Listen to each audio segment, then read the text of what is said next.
Coming live from Wilmington, North Carolina, USA is our guest tonight.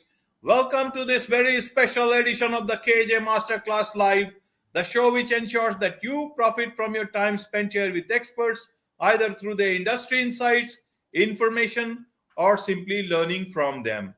And today we have Jeff Dolan, CEO of Wavve, a cloud-based platform that helps podcasters and other audio content creators keep marketing on social media simple. He's a podcaster, musician, and award-winning filmmaker who loves to encourage creators of all stripes. Welcome to the show, Jeff.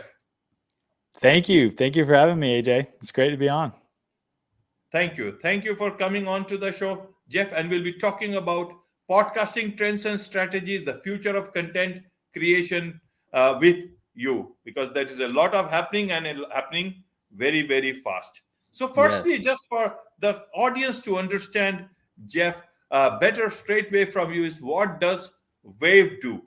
What exactly is this company about? Yeah. So Wavve makes it easy for audio creators to share their audio on social media. So if you are, a journalist or you're a podcaster, you're a speaker, you're an author, you do audiobooks, you're a musician, and it's kind of hard to put an MP3 on Instagram, for instance, right? The TikToks, the Instagrams, the YouTubes, they all want the video, right? And that's the hot thing right now. So Wavve just helps you make it easy to put that audio with a visual and get it online, get it on social media. Right. So how there are a lot of platforms available. Like there is Headliner. There are others also. I don't know about all of them. Absolutely. So Yep. how is it different than those available in the market? How do you survive? What is the differentiator? What will make a person go to your website and try to understand your stuff and maybe become a member of your community? Sure. Yeah. I mean, there's a lot of great solutions out there. We aim to make it easy for creators. And so we want to make it super simple, right? Just a few steps to get your audio out there and do it consistently. Because what we found with content creators is there's a lot of resistance, right, to just getting the content done. And by the time you're done with your podcast or your talk, you're tired. And, the marketing is the last thing you want to do, right? And so it has to be as simple and as automated as you can so that it gets done consistently, because consistency is key as well, right? And that's where a lot of people, they kind of fall down and they work really hard for a little bit and then they drop off and they do what's called the pod fade, right? Where they get really excited, they do a few episodes and then they're like, okay, this is hard, I'm done. Right, Jeff. So who is this audio for? See, what has happened is that because of podcasting, a lot of people have started associating podcasts, audio, with only a certain type of people called podcasters. They will put it on and they use social media to promote their stuff. But actually, that is not the case, if I understand. And a lot of people can use audio for their work, and not only in terms of creating content but also for social media. And they may not be podcasters or just looking at it from a monetization perspective, or also maybe perhaps from a business perspective. So in a nutshell, if you can explain what audio can do for different sets of people, so that it actually makes them know what they can do with audio. Yeah, this is a highly debated topic right now, and there's a lot of conversations going on in the market.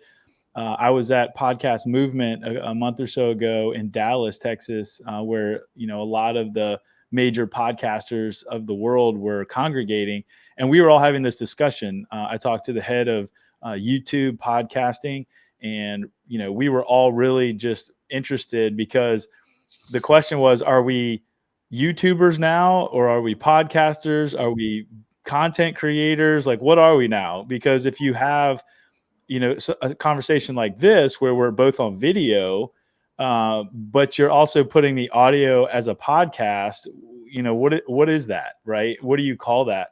And so I think the consensus was that we're all content creators. A lot of the major podcast networks are starting to have a video component, but that doesn't negate the value of having an audio only broadcast. And so podcasting came out of the really simple syndication, the RSS open standard, which basically just means that when a new episode comes out, it pushes it to your device automatically. And so you don't have to, worry about, where's the next episode. It just delivers it to you. And so some of the whole industry has kind of drawn towards that RSS standard. Now they're starting to get away from that a little bit, because now you have the YouTubes coming in where it's a subscription model and then you go out to the website to consume it. So we're seeing all these kind of different niches converge around social media to eventually just be content, right? Like whatever type of content that you're creating, whether it's the written word, images, or video, or audio, or music, you got to find out where your audience is and get them that content in the right platform, in the right format. Now, you also need to figure out not only what your audience wants to consume, but how they consume it, right? So if I know that I have a listenership that's always on the move, they're always traveling, they're walking, they're moving somewhere, and they're always listening, they might not be able to watch it, especially outside in the sun, right? To watch a screen because it's hard, but they'll listen to it. And so focus more on the audio part of it. And if you have a bunch of people that read a lot, you want to be able to convert the video or the audio, transcribe it, and get it into written word, right? Because they're reading it more. So obviously the best is to have all three, right? Have video, have words, have images, have sound, have all the different pieces or parts of content available to whoever's going to consume it in whichever way they want. But the other key thing is, how do you like to create it? Some people find that it's very hard to create video like this, right? It's very hard to create some of the content. Maybe they're just good at writing and they can hand it off to some of these, audio AIs that can speak their words, right? And create a podcast out of that. So they can write and it creates audio. There's also companies that you can write it and it'll create video from it, right? There's, Mid-Journey now lets you type in words and it paints a picture for you, right? So there's all sorts of technologies that are coming available for people to kind of transition their content of choice that they're comfortable creating into other types and formats. And so that's really what we're looking at Wavve and in the industry is, what are the ways that we can empower creators to be comfortable in their medium and then get that out in the different ways that social media is getting it to the people. Right, Jeff. Right. And in fact, before I ask any other question, I thought before, and I forget this one, so I would ask. See, you come from a creative background. You have been a musician, a filmmaker, award-winning filmmaker, and now from behind the camera, you are a podcaster also now. Apart from running this company, so from behind the camera, you are now in front of the camera. But the big thing that comes from you is creativity. But with so much of AI coming in, that Right. AI, you just have to do something and everything will generate it. Now you can generate your content, you can generate something, you can put some words and AI will create content. With that content, you can create video. You can also create audio. So what happens is that if everybody, there's no harm in anyone becoming creator out of using this. But how does one differentiate between a true creator and somebody who is doing this? There is nothing harm with that. But then how does the audience differentiate? How do you see it as a true creator who comes from a very strong creative background? And is it the right trend happening? Look at it from not from a business perspective, but from an industry perspective, that is it the right trend that's happening? And do you think with this sort of lesser creators creating stuff. I don't know how valuable that will, but and maybe they get a lot of traction because of other methods. But how does it look like for going forward in the coming days? Because then businesses like yours will be hugely impacted if true creators are less in number. As you said, pod fade. Right. 80% of creators are closing down their podcasts, or not doing anymore after around, say, 10 episodes. Am I right? Is that number correct? Yeah, yeah, it's a popular number to try to shoot at for as a goal, right? Yeah. And so, um, in that backdrop, how do you see this whole trend of this whole use of AI, creator, and things moving in video, audio? I'm asking several questions, so the yeah, you are. frame, Yeah, you are. I yeah, love to tackle them. so Let's that you can answer them all at your own pace. I'll be just listening. Perfect. Yeah, no, great questions, right? So a lot of good questions. There are art galleries right now that are rejecting the AI generated art, right? They're scared of it, right? And there were let's do a little history lesson. Let's back up a little bit, right? Instagram comes out. The iPhone, has, you can take pictures on phones, right? Right when cameras and phones merged, everyone said, "Well, there goes all the photographers because everyone's a photographer now," right? Right. And that the fear was that, like, well, if everyone's a photographer, then what's the point of photography, right? It's useless now. No one's going to be able to make money at it. And what we found, if you look at what's happened since the camera and phone merged, is that yes, it's democratized photography, but the talent still rises to the top. There are still plenty of photographers that are making plenty of money taking the best pictures because they have an eye for it and they have a true talent for it and they can capture moments that other people can't capture. And so it just tips the scales towards the true talent, and it's no longer about pressing a button, it's about having real talent, right? And so I think what it does is it gives everybody an equal platform to play from, but you still have to input the inputs into the AI.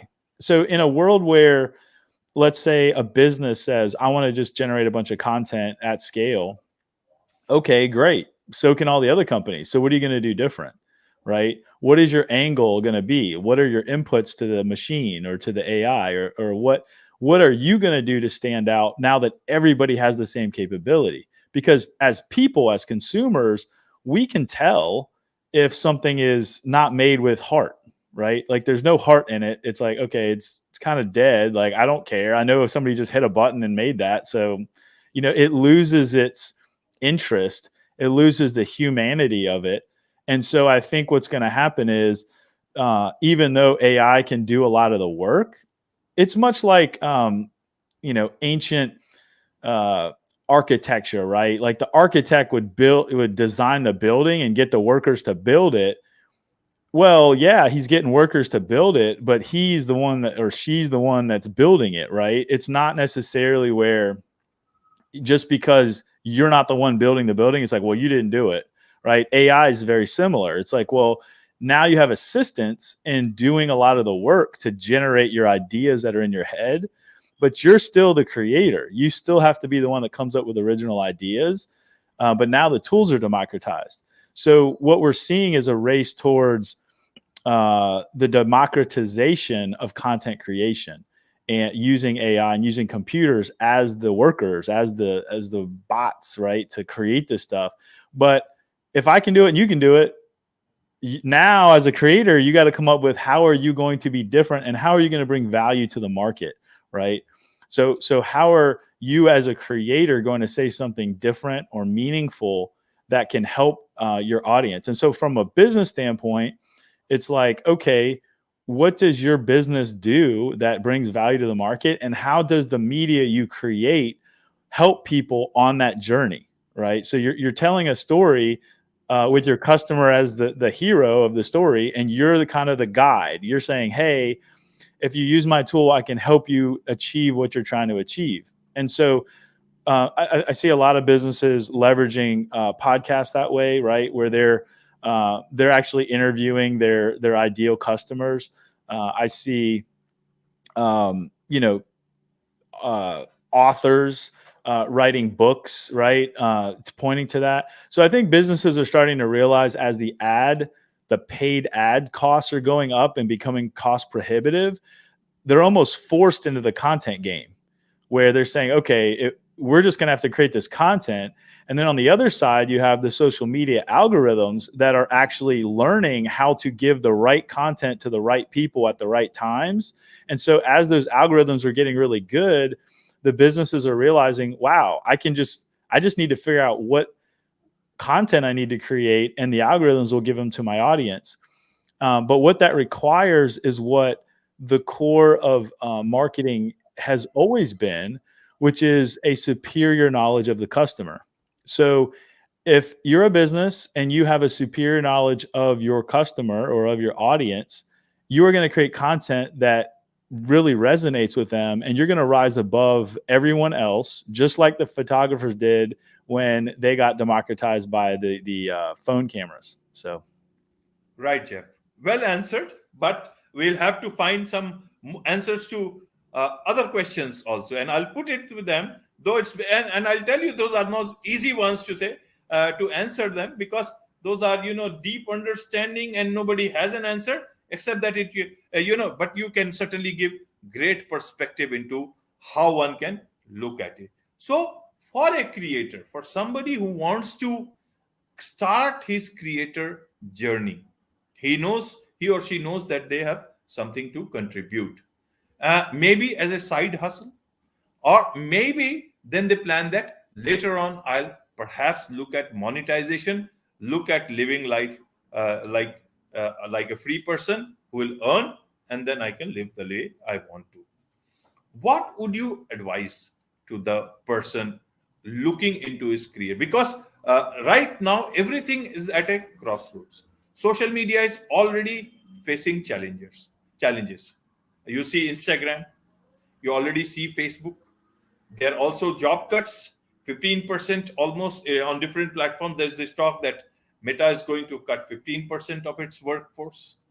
Uh, then Spotify has also cut down on some workers, especially on different podcasts. So there is that whole discussion going on. Some other platforms, if I'm correct, Patreon and all these things are continue to happen. And then, there's almost everything on a slowdown. right. Amidst this, if somebody starts with that sort of a thing, what does he do? Does he think about monetization, or does he think about creativity? How does it work out for a person who thinks of getting into this journey? Yeah, excellent question. The creativity has to come first, and the audience has to come first. I would say that some of the best companies have been created during downturns. So if the economy's slowing down, that's a great opportunity to start, right? There's less competition, more people write it off and say, oh, it's not where it's crashing, it's not going to work or whatever. There's less people, which means you have a bigger opportunity to find your audience, right? And so I would say that a lot of folks have what I call an engineer mind when they come to business, right? And they say, I'm going to go into my shed and I'm going to build this amazing thing. And then I'm going to come out of the shed and I'm going to try to figure out how to sell it. But guess what? When you come out of the shed, there's no one there. And so you can't sell it. And so you're like, oh, well, my thing must not be good. You have to flip that and say, how can I go into the market and listen to my audience and what they're talking about and what conversations and problems that they're having? And then you become part of that community. You build content around that community that they'll resonate with, they'll interact with, they can engage you with. And then when you have enough audience, you build the solution that they've been saying that they have a problem, right, that you're solving. You build the solution and then you sell it to them.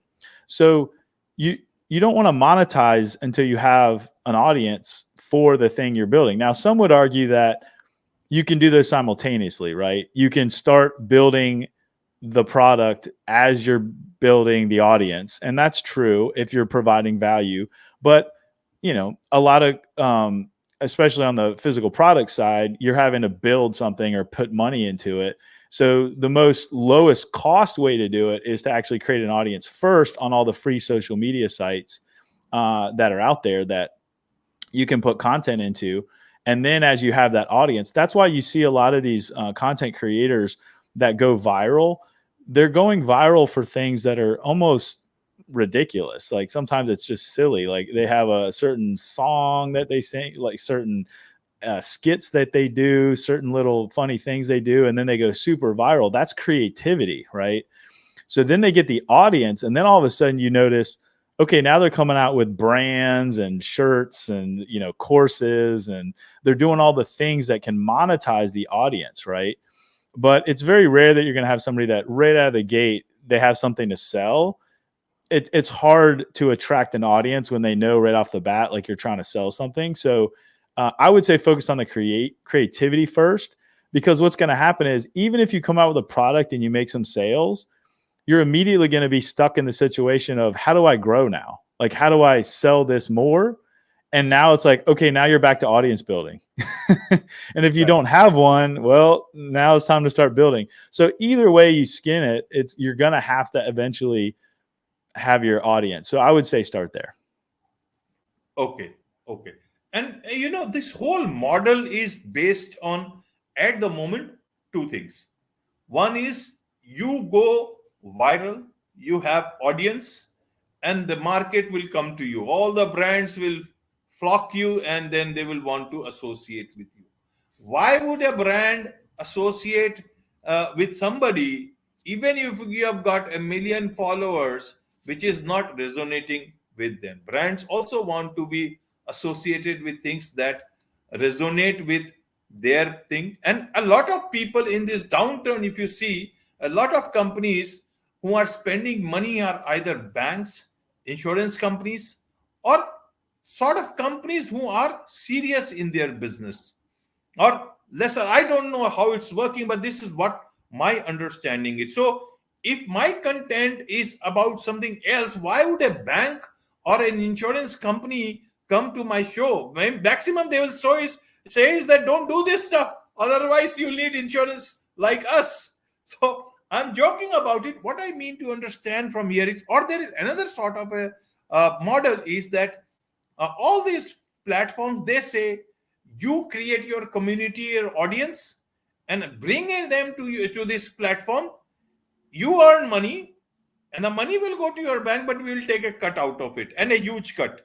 So what are you doing? Your whole creativity is almost controlled by external platforms and forces of the market, because you don't know how these will pan out. For example, if somebody has built up a huge audience on Instagram, and now suddenly TikTok is the talk of the town, and Instagram has its own challenges doing which way to go, then they come back, and thus nobody knows where they are going. They're going forward or backward.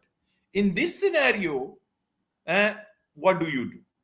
Yeah, Facebook great. also, so how does one decide which way to go? And the way that is already existing is also not the perfect road to walk, because it is full of potholes. So yeah, this is a great question. So what really you're doing is you're building a brand, right? You're building your name, you're building a concept, you're building a personality that people are attracted to. And what happens is when you build that, no one can ever take that away from you. So let's say you build a big following on Instagram. There's two ways to do that.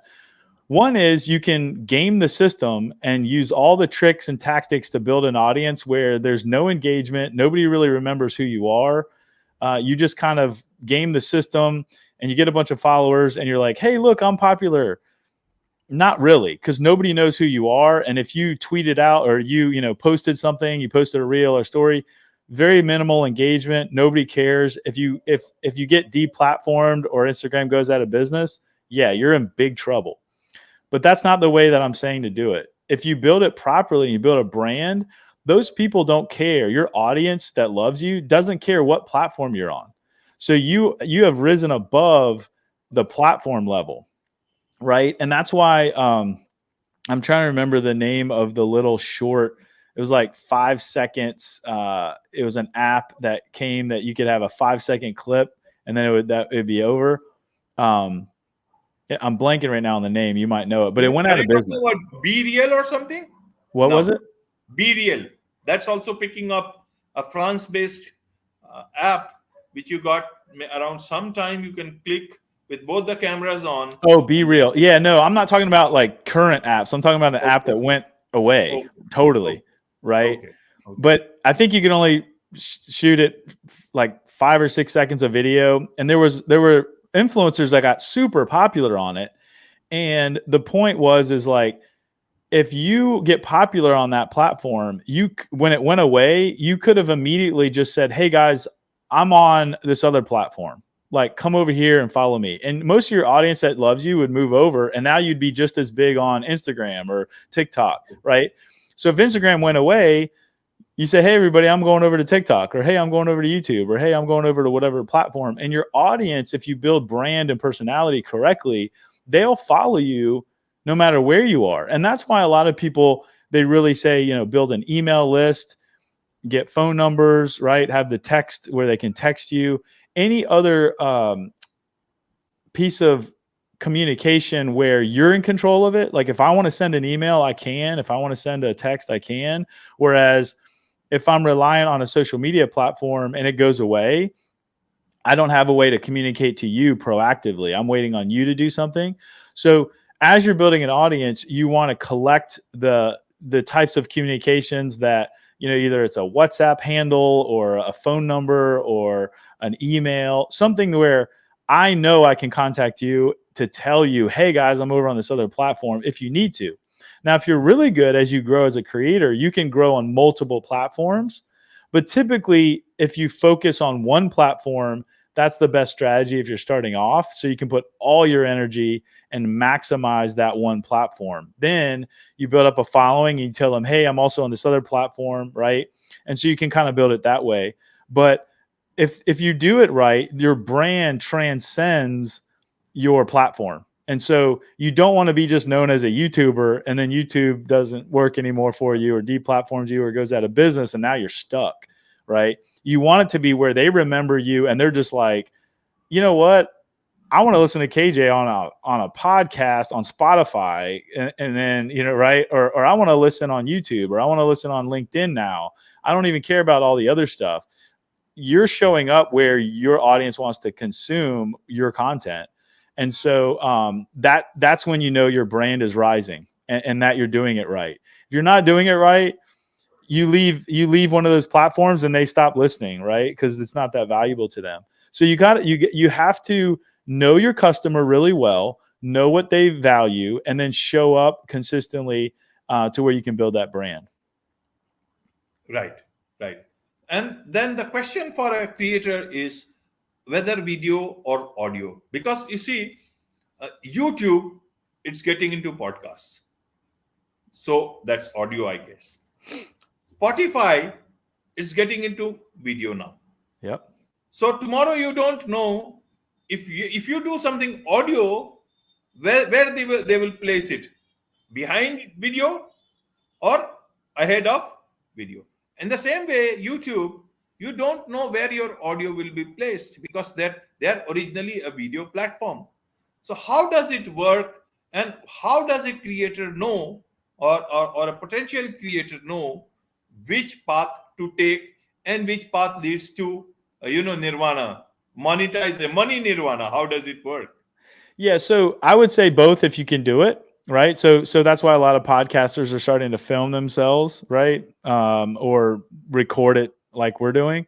Um, but video is the ultimate, right? Film is the ultimate. It's Okay. audio, video, pictures, words are on the screen. Like it's the ultimate art right now, right? Now we might go into 3D worlds and metaverse and all that as one of the next iterations of what the top of the food chain of content is. But right now it's video. So if you can do video, there's a lot of moving parts. It's a lot of work. It's harder than all the other mediums. But if you can do that, you can remix and derive all the other content from that, right? So you can take your video, you do that, and then it just all the other video can come out of that. All the other content can. You can pull audio right from the video. You can transcribe it into written word. You can pull screenshots for images. There's a bunch of things you can do when you start with video. If you don't start with video, let's say you're really good at writing, but that's it. That now you're having to take your brilliance in your writing and you're having to figure out tools that can help you go up the chain, right, to get to video. And Wavve helps audio creators get to the video, right? So we're taking you from second audio up to, video. And as a filmmaker, there's a saying that, sound is half or more than half of your film. And the reason that we say that is because if you're in a movie theater and the visual goes black for a few seconds, the audience stays completely still and doesn't leave, right? They just wait because the audio is still going. But the second the audio goes out in a film, everyone's looking around like, what's going on? Like, what are we doing here? The movie's not working. Do I leave? Like, what do I do? And so audio is extremely important, a component of video. And so I would say, video is the top, and then you got audio, right? So you really have to just consider what kind of content creator you are, what kind of team can you build around you. And the answer is really do as much as you can, as much of the different content as you can, and then do it contextually for the platform and audience that you're creating for, right? I think some creators fall in the trap of, well, I created it over here specific for this platform, and then I can just repurpose it everywhere. Kind of, but sometimes that doesn't work, and it really falls flat for people on different platforms when that clip doesn't make any sense out of context, right? Or that transcription, what are you even talking about? I can't see what you're even talking about, right? It doesn't make sense because I don't have a visual on it. Or it's a joke and it's falling flat, right? Just on audio because I can't see the video. So there are things that make sense for certain platforms, and you have to be sensitive enough of a creator to know, okay, I can repurpose or remix this on different platforms, but this kind of content I can't. I'll give you an example. So for Wavve, I write a blog every week, and it's typically some sort of, top 5 tips, top 7 tips. These is a list of different things. And then when I asked my team to try to create content from that, they were just clipping out like number 3, right? And it was way out of context, right? If you just posted number 3 somewhere, it's like number 3 of what? What are you even talking about? Right? And there was no context, the greater context of what number 3 is even about, right? And so it was very interesting that I needed a summary. I needed some sort of way to summarize it, to put it in context, even as a clip. So I think that's where we're at, where we're really trying to figure out what is the highest type of content you can create as a creator, and then how can you repurpose it? And that answer is going to be different for each creator. Right, Jeff. Right. And how does one decide? There are so many platforms now, from Pinterest also, they have their creator sort of stuff. Even HubSpot, I don't know, they have just come out with some creators. Even LinkedIn, I guess they have some creator accelerator program. So everybody is looking at creators in all the nooks and corners of wherever it is possible. So, but the creator does not know beyond Instagram, Facebook, and by the way, no, and now I don't know what does metaverse mean exactly. If you can, so that confusion in the midst of all these things, and again, you have got all those audio platforms. Spotify, Apple, and all that stuff. There also they have that subscription model. Clubhouse. And then Clubhouse. I don't know where it's still there, but I don't. Now Twitter is also getting on to much more towards podcasting. So what does a creator do? He can't go on all and I was at the conference at Podcast Movement. Mark Cuban just released for open to the public his Fireside app, which actually lets you live stream video and turn it into a podcast and submit it through the podcast streaming services all in one. It's almost like a Clubhouse type of live chat with video, and it's really interesting. But I think the convergence of all these platforms, and like you said, they're realizing that the value is in the creative, right? The value And is sorry to interrupt. I keep on getting that advertisement on my some of the social media that you can stream to 30 platforms at the same time. What will I do with 30 platforms? Who will manage that? And is there a company who will manage that for me? It's so difficult to even manage two, three, four platforms at the same time. So in this whole confusion, somebody who's planning to get into this podcasting or video casting, it's so mind-boggling. Please help us there. Yeah. So if you look at the statistics, the majority of people right now are on Spotify and Apple. Period. That's where they're listening. The majority of people. So if you just pick those two, you would get 95%, right, of the market. All the other platforms have their positives and negatives, right? And so your audience may or may not be on all these other platforms. And it might be contextual per country, right? Your country might have a streaming service that is not Apple or Spotify that they prefer because it has something that is catering content to that country, right? So it depends on what country you're in and where you believe your best audience is. But I would tell your audience, here's where I am listening. Here's where I'm going to comment back, right?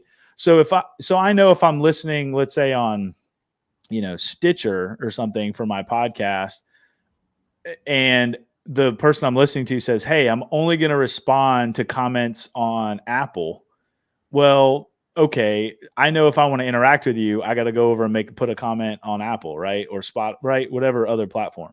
So, or if you say, hey, I'm only conversing with my audience on Twitter or on LinkedIn. I'm only going to be in the comments on LinkedIn. Then you're telling your audience where to communicate with you. So I think that's one strategy that you can put into practice today is tell your audience where you are showing up as a creator to interact with your audience. Even though that you're going out and syndicating to all these 30 different platforms, you are only showing up as an interactive creator, right, in the comments in one or two platforms. Right, Jeff. In fact, there is so much to talk, so much to learn from you. I just don't want to end this show right now, but then, two lengthy shows, and we are about to use, or we have almost hit the sweet spot of 37 minutes. It's 38 minutes. So it's better to stick to that, but we'll go for a few more minutes. And before I come to another question, or almost the last question, I want to understand what's that cool stuff behind you. Nice. What are those? And I've been just thinking of the right moment to ask about them.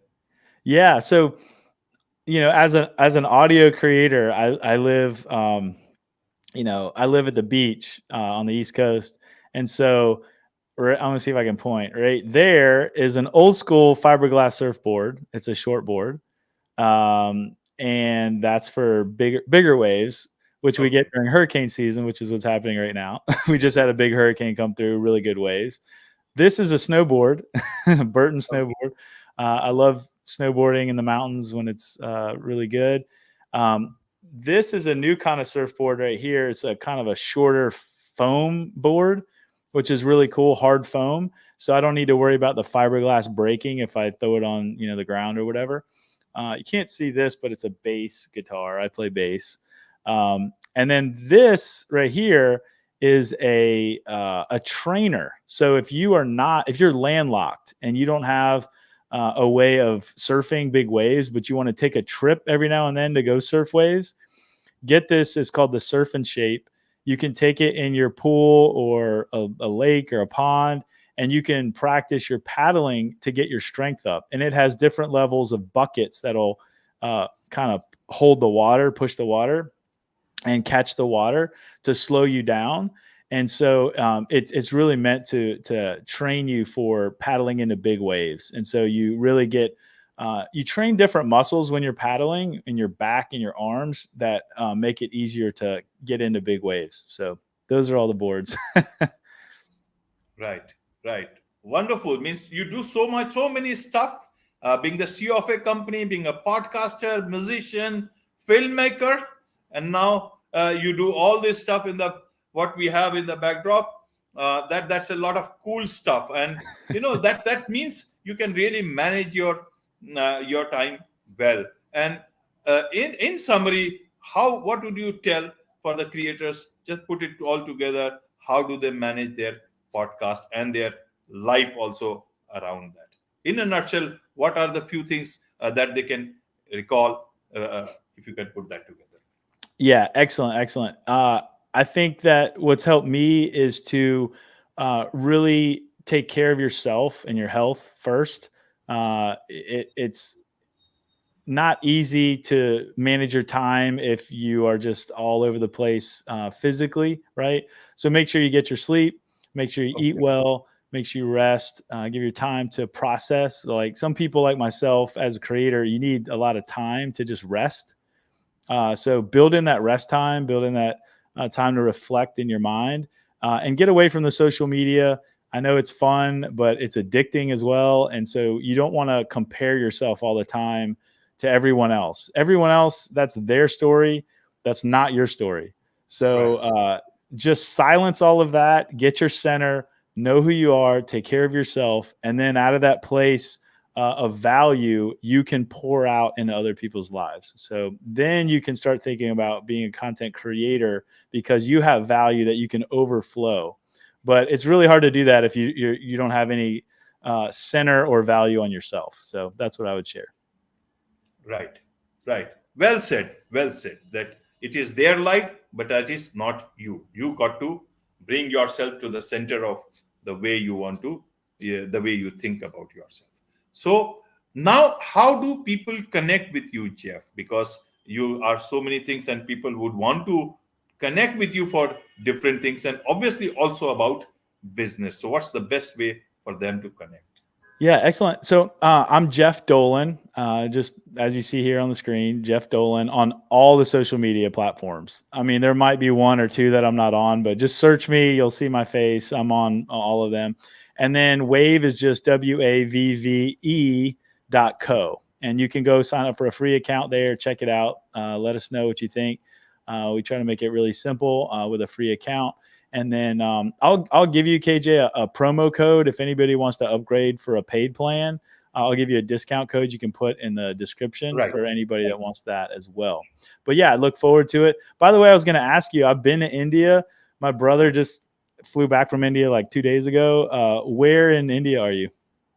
I'm in just very close to New Delhi, just across that. I'm in Noida, so just away from the border, Nice. Delhi border, 7 kilometers away. So it's almost like just New Delhi itself, or Yeah. Delhi. Been there. That's where my brother he flew out of there, and that's where he was. Very cool. Very cool. Yeah. Beautiful country. Great. Love it.